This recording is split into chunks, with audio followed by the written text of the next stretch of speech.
Salut à tous les amis, j'espère que vous allez bien. Alors aujourd'hui on se retrouve pour une nouvelle vidéo et aujourd'hui ça va être le verdict sur l'huile au graphène. Alors on appelle ça une huile au graphène mais c'est plutôt une huile à base de graphène, ce qu'on appellera une huile graphitée. Donc vous le savez, ça fait depuis le mois de juin qu'elle est en test chez nous. Donc comme on a fait avec l'huile céramique, on a d'abord testé sur un véhicule pour voir un petit peu le ressenti, qu'est-ce qu'on va détecter dessus, etc. Voir un petit peu le comportement de la voiture. Vous avez pu le voir, ça a été testé sur la BMW 530D. Et donc, qu'est-ce qu'on a pu voir immédiatement sur le véhicule? Ça a été une baisse de la consommation. Sur ce véhicule, en l'occurrence, on a gagné 0,5 litres au 100 suite à la vidange avec cette huile graphitée. En termes de comportement de voiture, pour être très honnête avec vous, ça a été très difficile de détecter quelque chose puisqu'on est sur un moteur 6 cylindres diesel qui a un couple énorme, c'est clairement un moteur de chalutier. Donc détecter une différence, etc., ce serait clairement pas être objectif et c'est pour ça que je ne vous ai pas fait de vidéo embarquée avec la BMW et c'est aussi pour ça que les tests ont duré dans le temps pour vraiment pouvoir avoir un retour important. Après un nombre de kilomètres important, on a fait plus de 10 000 km actuellement avec cette voiture-là, on n'a pas retenu une surconsommation au niveau de l'essence. On n'est pas revenu à une consommation standard. Donc la partie vérification sur la consommation est vérifiée. Sur la partie comportement, malheureusement, je ne pourrais pas me prononcer puisque comme je vous l'ai dit, sur un tel moteur, c'est impossible de sentir quelque chose. C'est pas un moteur essence qui est lisse, etc. Là, on est vraiment sur un moteur de chalutier.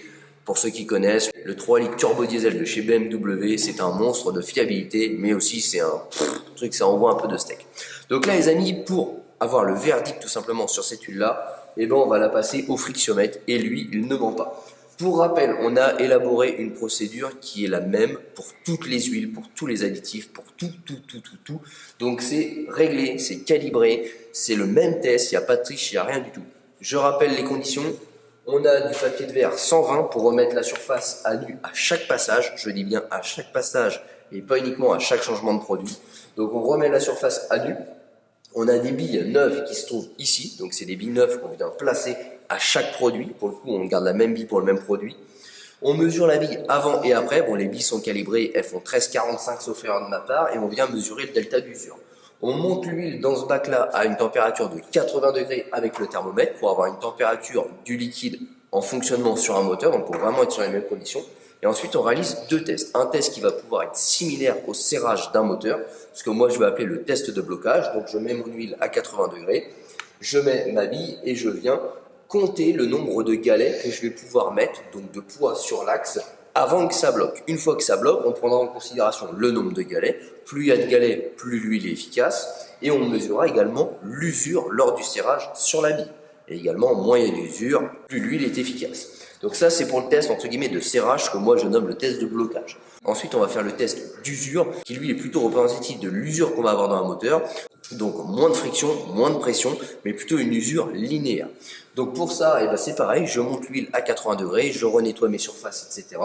Et ensuite, je pose deux galets sur l'axe et je mesure au bout de 2 minutes de friction l'usure constatée sur ma bille. Et à ce moment-là, pareil, moins il y a d'usure, plus l'huile est meilleure. Voilà un petit peu pour les tests, c'est normalisé, c'est tous les mêmes à chaque fois. Vous voyez, j'ai ma petite fiche ici qui reprend tous les tests qu'on a déjà fait, donc avec l'huile de base Total 1040 synthèse.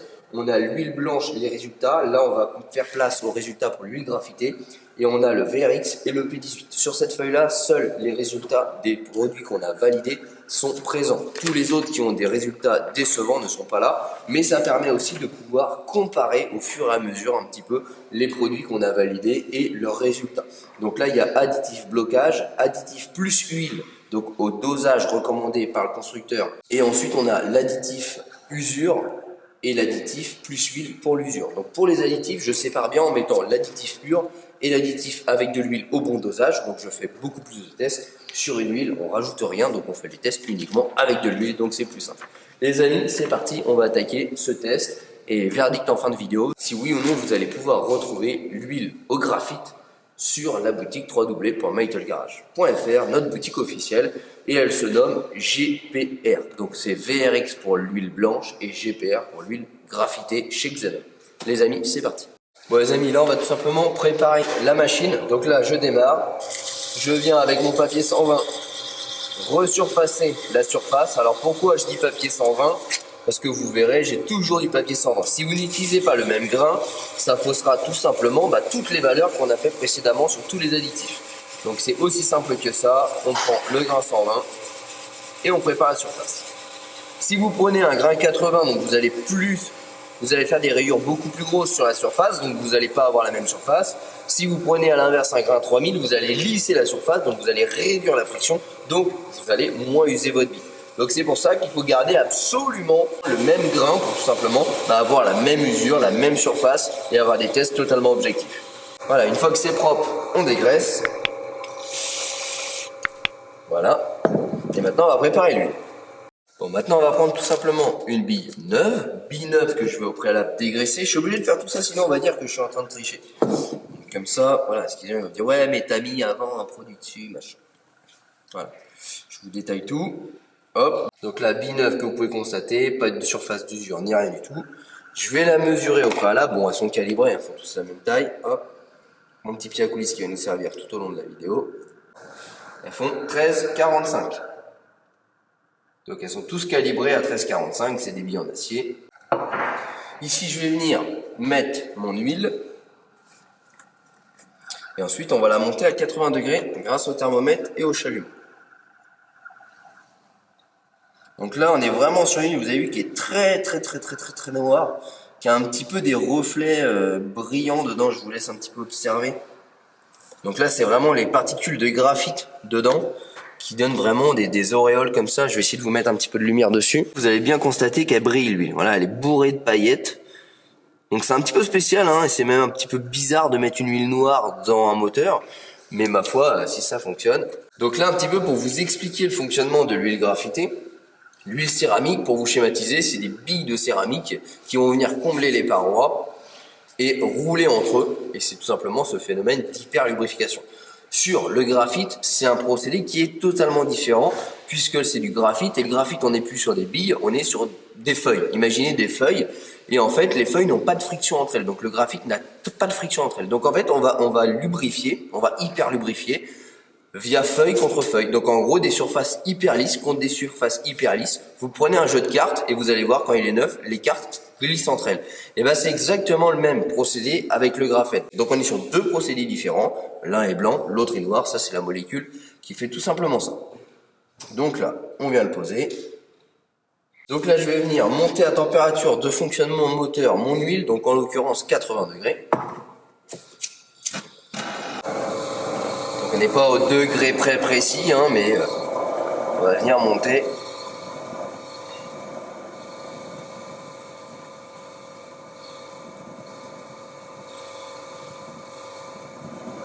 Voilà, donc là on s'approche. Voilà, on est aux alentours de 85-90 degrés. Donc là on coupe. Hop. Et là on va pouvoir venir réaliser du coup le premier test de blocage. Donc le test de blocage, je le rappelle, on vient poser des galets jusqu'à ce qu'on vienne bloquer. Et quand on bloque, on mesure l'usure. Donc c'est parti. 1, 2, 3, 4, 5, 6. Voilà. Donc là, on a bloqué à 6 galets. Donc, on va déjà noter sur la petite feuille. Huile graphitée, 6 galets. Donc, je marque 6G. Hein. Et sur une huile synthèse totale, on était à 3 galets. Pour vous remettre un petit peu en idée. Donc déjà, on est pas mal. On est pas mal. C'est pas une huile... voilà. Hein. Maintenant, on va aller mesurer tout ça. Donc là, vous voyez bien, hein, le graphène s'est bien déposé sur la bille. Donc là, on voit très bien le procédé de lubrification. Je vais essuyer le graphène dessus et on va venir constater au bout de mon pied à coulisses une usure, ici. Donc là, vous pouvez voir au bout de mon pied à coulisses, on a la surface de friction et donc l'usure qui s'est faite. Donc là, maintenant, on va mesurer cette usure-là.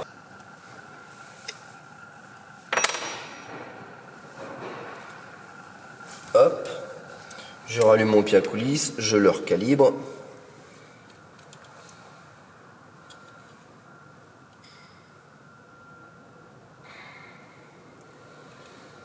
Et là, j'ai 13,39. Donc là, on a 0,6 mm d'usure. 13,45, 13,39. Donc là, on va noter ça ici. Et là, si on peut constater, par exemple, avec l'huile blanche, on voit que l'huile blanche, on avait une usure de 0,07. L'huile graphite, 0,06. Donc on peut dire qu'au test de serrage, l'huile au graphite est légèrement devant. Par contre, on peut aussi dire que l'huile blanche va repousser le serrage parce que l'huile blanche, on était à 10 galets, quand l'huile au graphite, on est à 6 galets.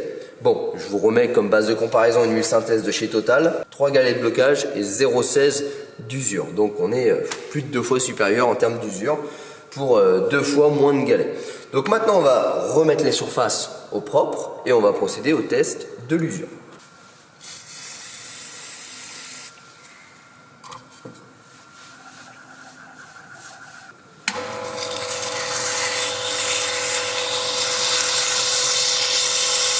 Donc là, on vient dégraisser pour éviter qu'il y ait des particules métalliques.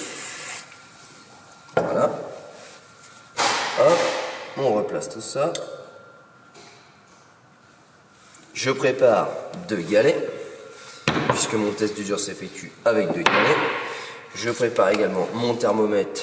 Alors, je vais essayer de vous le mettre comme ça, si c'est peut-être plus visible pour vous. Et là, on va remonter en température. Tout ça. On va placer également la bille pour pas perdre de temps, pour éviter que la température puisse baisser. Donc là, je prends ma bille sur une surface opposée à celle de contact. Donc là, j'avais utilisé celle-là. Donc on va se mettre sur cette surface ici. Donc là, vous pouvez constater sur la bille que la surface que je vais utiliser n'a pas de zone de contact. Donc maintenant, c'est parti. On chauffe l'huile et on fait le test. Donc, vous voyez le thermomètre, on va remonter exactement à la même température.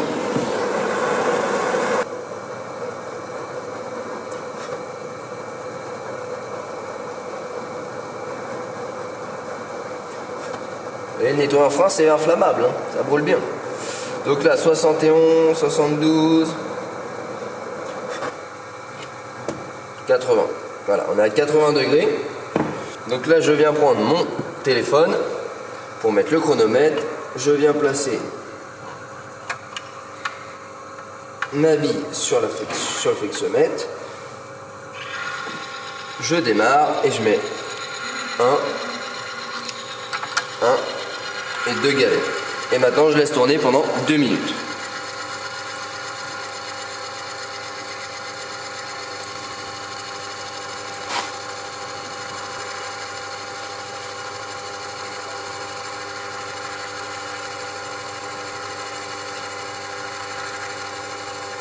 Donc là, on va se préparer à couper.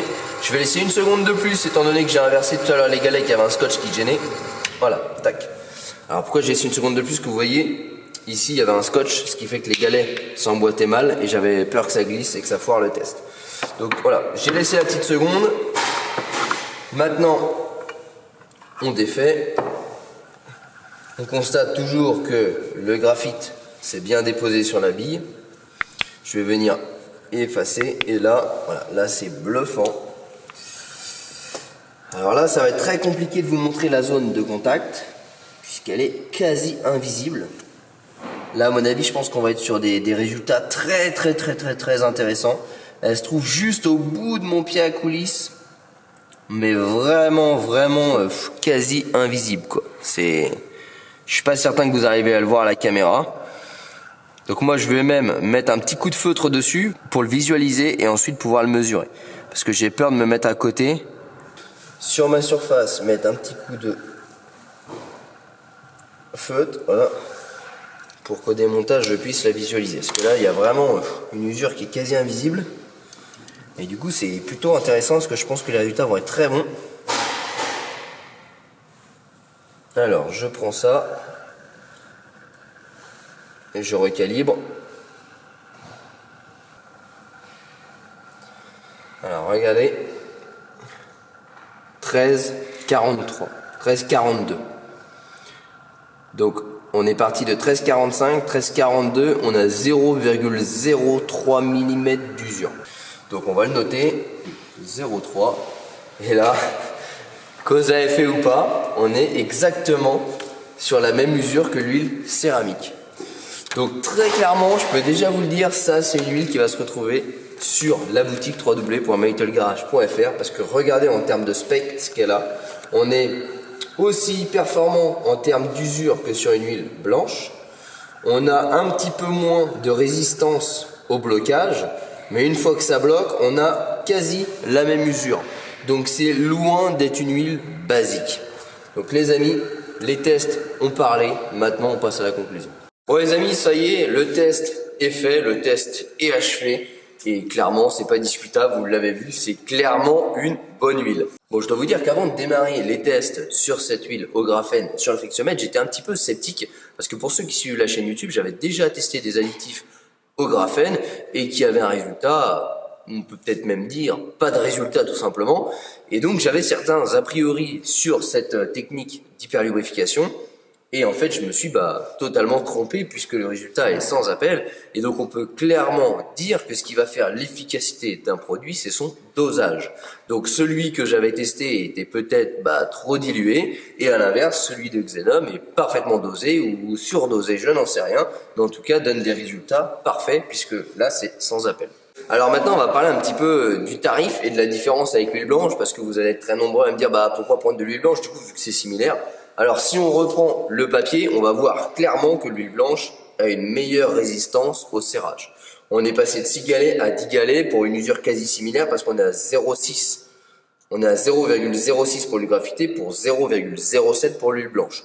C'est clairement similaire. 1 centième, c'est pas mesurable. Ça peut être tout simplement une erreur de mesure ou un problème de précision avec le pied à coulisse. Pour moi, on reste similaire. Par contre, on a quand même 4 galets d'écart. Donc clairement, l'huile blanche sur le test de blocage est devant.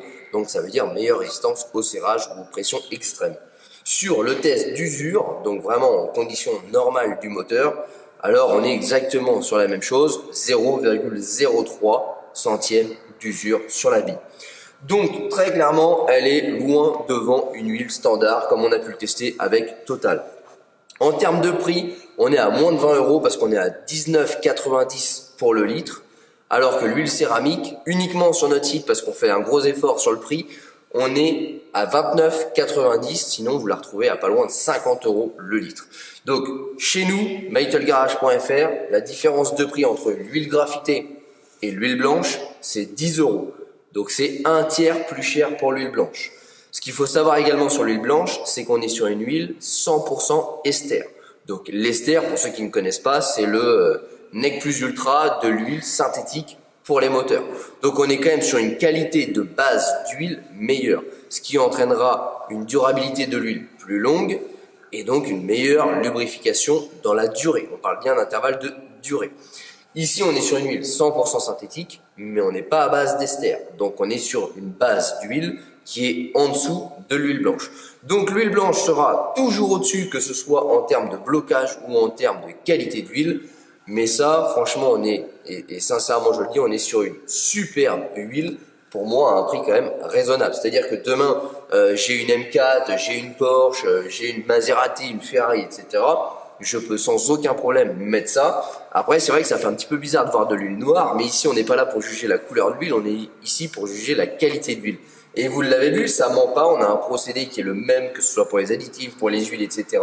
C'est normalisé, les tests sont normalisés maintenant, et voilà, ça ment pas, les chiffres parlent, on a des chiffres qui sont intéressants, le produit est validé, on a pu constater sur la BMW par une baisse de consommation. Comme je vous l'ai dit en début de vidéo, l'agrément de conduite, c'est impossible en étant objectif de le constater sur un moteur de chalutier comme la BM. Par contre, on a pu clairement vérifier sur le frictiomètre la qualité de l'huile, son graissage, sa lubrification et sa résistance aux pressions élevées. Et là, le test est sans appel, c'est validé. Donc les amis, je vous le dis, au terme de cette vidéo-là, on va faire du stock pour cette huile-là sur notre boutique www.metalgarage.fr. Elle existe en grade 5,40 et elle existe en grade 10,60. Donc ça, c'est intéressant également pour ceux qui souhaitent avoir des huiles de très haute qualité. Ça va venir compléter un petit peu la gamme d'huile blanche qui était en 7,5-40 et en 5,30. Donc je rappelle, en huile blanche, 5,30 c'est surtout pour tout ce qui va être filtre à particules. 7,5-40 ça va vraiment être pour la compétition, pour vraiment avoir une meilleure protection au niveau de l'huile. Donc moi personnellement c'est ce que j'utilise. Ici on va avoir la 1060, donc là on est vraiment sur des grades moteur refroidi à air ou pour certaines BMW, etc. Donc on est sur des grades très épais. Sinon en termes d'équivalence à l'huile blanche, on a aussi de la 540. Donc nous les amis, on va faire du stock sur cette huile là, et dès que cette vidéo là sortira, vous pourrez directement la retrouver sur notre boutique officielle www.mytlegarage.fr. Tous les liens seront bien évidemment en description de la vidéo. Les amis, un grand merci à tous d'avoir regardé cette petite vidéo. J'espère que ces tests maintenant normalisés vous ont plu et qui sont également totalement objectifs. N'hésitez pas à nous rejoindre sur les réseaux sociaux, Facebook, Instagram, tous les liens sont en description de la vidéo. Et bien évidemment les amis, pensez à vous abonner à la chaîne YouTube pour recevoir les notifications pour les prochaines vidéos méca ou frites-sur-bête. Allez, à très bientôt. Ciao. Et vu que je sais que certains vont me dire « Ouais, mais est-ce qu'il n'y a pas de risque que les particules de graphite viennent boucher mon filtre à particules ?» La réponse c'est non, parce que vous voyez, les particules font 1 micron parce que les particules de graphite font 1 micron et généralement un filtre à huile filtre aux alentours de 20 microns. Donc là, pour résumer, en gros, ça traversera sans aucun problème votre filtre à huile sans venir le boucher.